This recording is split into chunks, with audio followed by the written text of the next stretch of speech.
exercice, nous avons tout simplement sigma de n supérieur égal à quoi? À 0 de 2 exposant n sur n factoriel. Alors, dans notre première série, j'avais précisé que on a les différents critères très importants. Donc, lorsqu'on voit déjà notre terme général, comment s'écrit notre terme général, lorsqu'on a souvent lorsqu'on a le terme général s'écrit avec le factoriel, automatiquement il faut penser d'utiliser le critère d'Alembert. Parce que le critère d'Alembert nous dit tout simplement quoi? Notre terme général qui est 1 égale à tout simplement 2, exposant n sur n factoriel. Alors le critère d'Alembert nous dit tout simplement on a quoi? On a valeur de un plus 1 sur u1. Ça c'est le critère d'Alembert, d'après d'Alembert.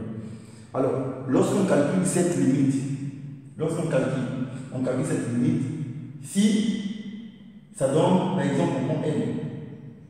Si n est strictement inférieur à 1, convergente, ça converge.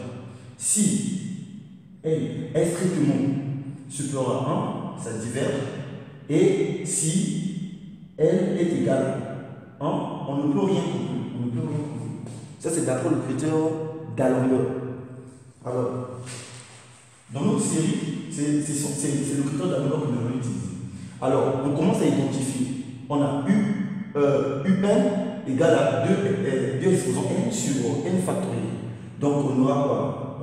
Un plus 1 égale à quoi? Égale à 2n plus 1 sur n plus 1 factoriel. Alors, on aura quoi? La formule, c'est tout simplement, on a la valeur de 1 plus 1 sur U1. Alors, si là, nous donne tout simplement, on aura quoi? On remplace, on aura 2n plus 1 sur n plus 1 sur quoi? 2 exposant n sur n factoriel. Alors, cela nous donne tout simplement quoi? On fait l'inverse, on aura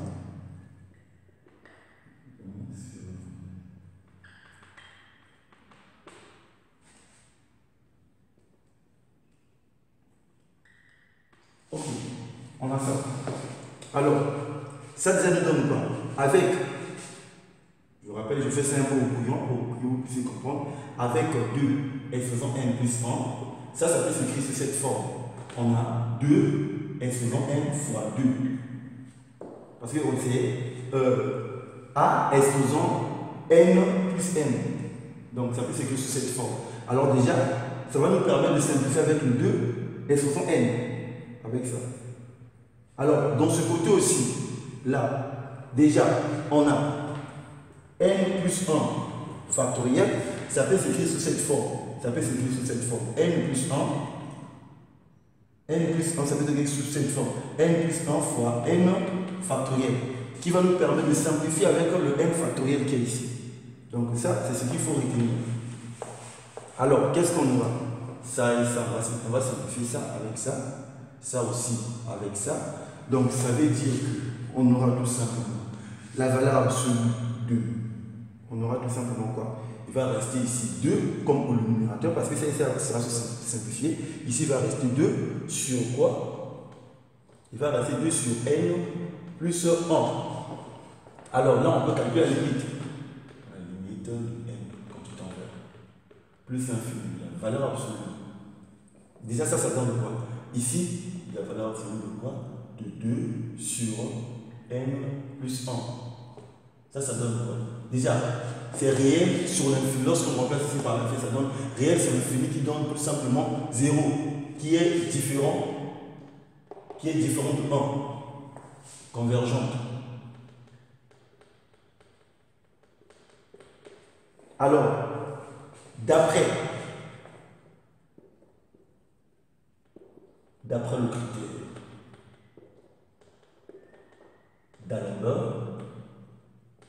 le critère d'Alembert, sigma de n supérieur ou égal à 0 de 2 exposant n sur n factoriel est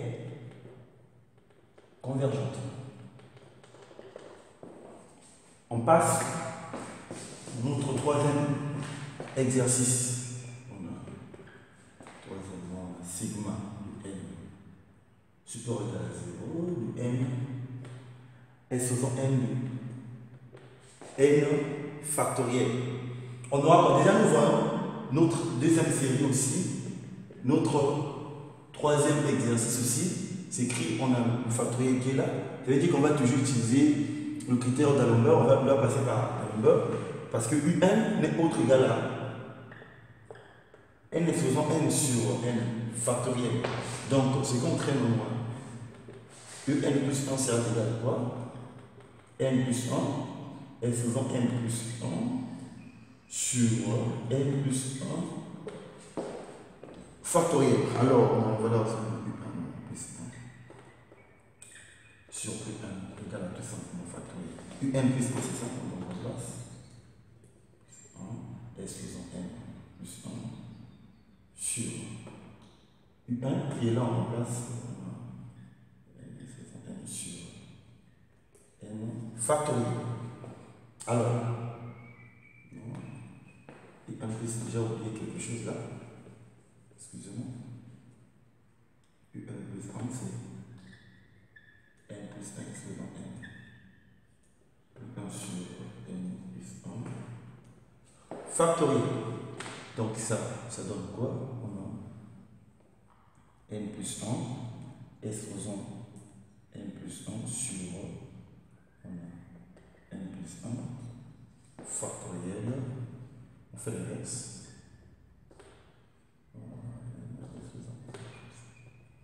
Ok, déjà ça et ça, c'est la même chose de ce qu'on a fait pour l'exercice précédent. Et là aussi, on constate tout simplement, on a la même forme. Donc, ça parce que n plus 1 est faisant n plus 1.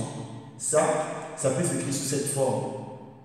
On a n plus 1 est faisant n fois n plus 1. Parce que lorsqu'on fait ça, ça va nous donner n plus 1 est faisant n plus 1. Donc c'est ça. Ça veut dire que non, ça va nous permettre de simplifier. Donc ça peut s'écrire sous cette forme. C'est ce qu'il faut retenir. Donc, qu'est-ce qu'on aura? On simplifie ça avec ça. Il va nous rester quoi? Il va nous rester n plus 1 est faisant n plus 1 sur quoi? Il va rester ici n plus 1. Ouais, multiplier ici. Ici un 1 ici sur n est faisant n. Ok, on continue. On continue ici.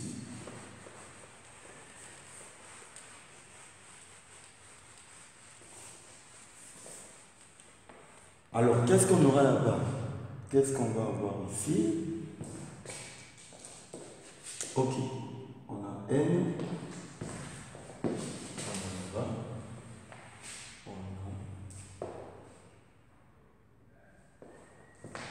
Ça et ça peut se simplifier, bien sûr. Ça et ça peut se simplifier. Donc, il va nous rester n plus 1 est faisant quoi? Est faisant n sur n est faisant factoriel. Ok, c'est ce qu'on a. Donc, on a quoi? On a n plus 1 est faisant n sur n est faisant n. Donc, ça peut s'écrire sous cette forme. On peut mettre n en facteur, donc ça peut s'écrire comme ça. N plus 1 sur n, le tout est faisant n. Ça peut s'écrire sous cette forme. Donc là, dès qu'on a déjà ça, on fait appel à l'exponentiel. Ça va nous donner quoi? Exponentiel. Exponentiel de quoi? Exponentiel de n. ln de quoi? De n plus 1 sur n. Or, déjà ça, nous savons que ça peut s'écrire aussi sous cette forme. On a exponentiel de n. ln de quoi? De 1 plus 1 sur n. On a ça. Alors, là, on passe par le développement limité.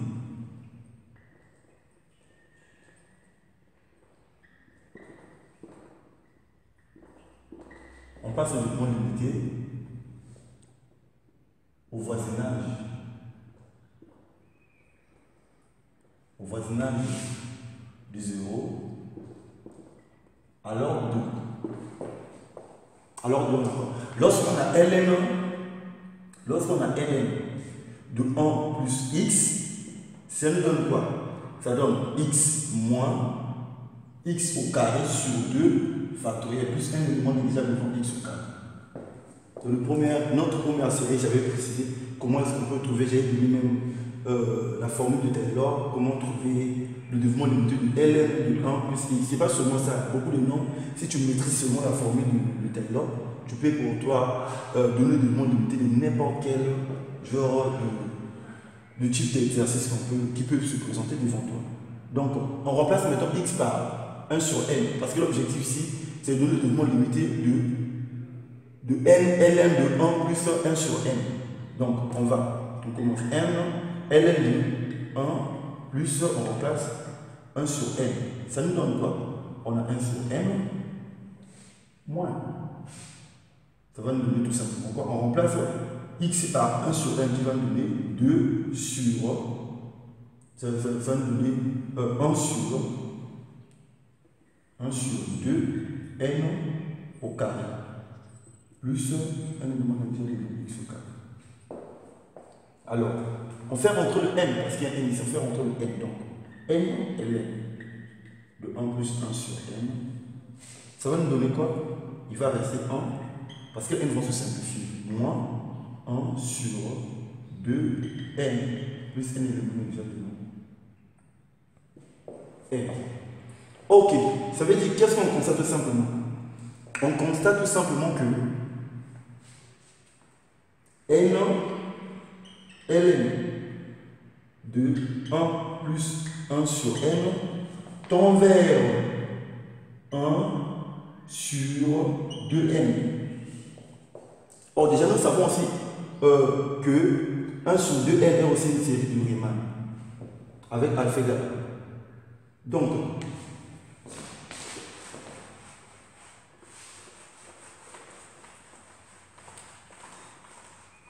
qu'est-ce qu'on aura? On aura quoi? On aura maintenant la limite de n quand il tend vers plus l'infini de n ln de 1 plus 1 sur n sur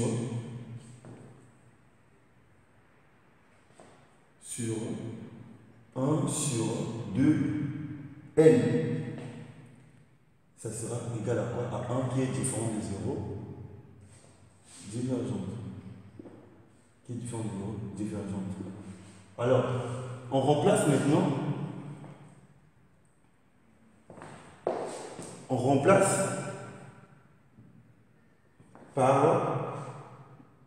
remplace maintenant par cette expression qui est de l'exponentielle. Parce que le développement limité qu'on a fait n'est autre que juste pour n ln de 1 plus 1 sur n. Donc on remplace maintenant ici. Donc on aura tout simplement quoi? Par conséquence, on aura encore la limite n quand on tombe vers plus l'infini de la valeur ici. De quoi? De exponentielle de quoi? De 1. Qui n'est autre que l'exponentielle 1. N'est autre que l'exponentielle. N'est autre que l'exponentielle. Qui est différent de 1. Qui est différent de 0. L'exponentielle est différent de 0. Alors, d'après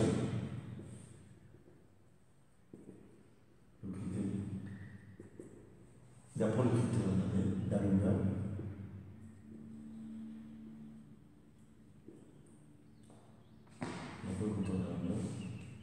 sigma n supérieur ou égal à combien? Supérieur à 0. Supérieur à 0. Supérieur à 0 de n faisant n sur n factoriel n divergente. Alors, on se voit tout à l'heure pour la suite.